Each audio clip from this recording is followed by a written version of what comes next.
अस्सलाम वालेकुम नाज़रीन, ये नौजवान मेरे पास बैठा हुआ है। इसकी उम्र तकरीबन 23-24 साल है। अब ये वीडियो बनाने का मकसद ये है कि गांव से मेरे पास अक्सर पेशेंट आते हैं। वो कहते हैं आंख में टिनड़ी चला गया है, टिनड़ी ने काट ली है। अब इसको आप देख ले, मैं हाथ लगाता हूँ तो नौजवान को दर्द हो रहा है ना।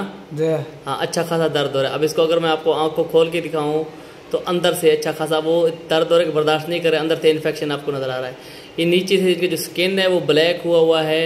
ये नौजवान ने शायद खारिश की है। अच्छा, ये मैंने पहले भी इसके ऊपर वीडियो बनाई है। सब्ज़ कलर का कीड़ा होता है, सराइकी ज़बान में हम भोंडी कहते हैं। ये उसके काटने की वजह से होता है। अब जब भी आपके साथ ऐसा केस हो, उसको आपने खारिश नहीं करनी। जहाँ जहाँ खारिश करेंगे तो ज़ख्म बन जाएगा। अब एक तो एलर्जिक रिएक्शन हो गया उसको, साथ में उनको कंजक्टिवाइटिस भी बहुत ज़्यादा हो गया है। साथ में आप देख रहे हैं कि आँख से पीप भी निकल रहा है और आँख से पानी भी निकल रहा है।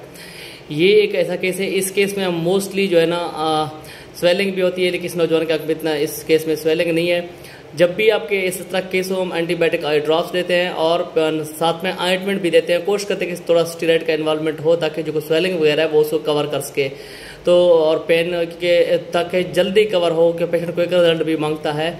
माइल्ड स्टीराइड देना है, बहुत ज़्यादा स्ट्रॉन्ग स्टीराइड इसको बिल्कुल भी नहीं देनी। और एंटीबायोटिक आई ड्रॉप्स और ऑइंटमेंट बिल्कुल लाजमी देना। अगर पेशेंट ज़्यादा पेन की कंप्लेंट करे, उस केस में आप जो है ना पेन किलर टैबलेट भी उसके साथ ऐड कर सकते हैं। Thank you so much.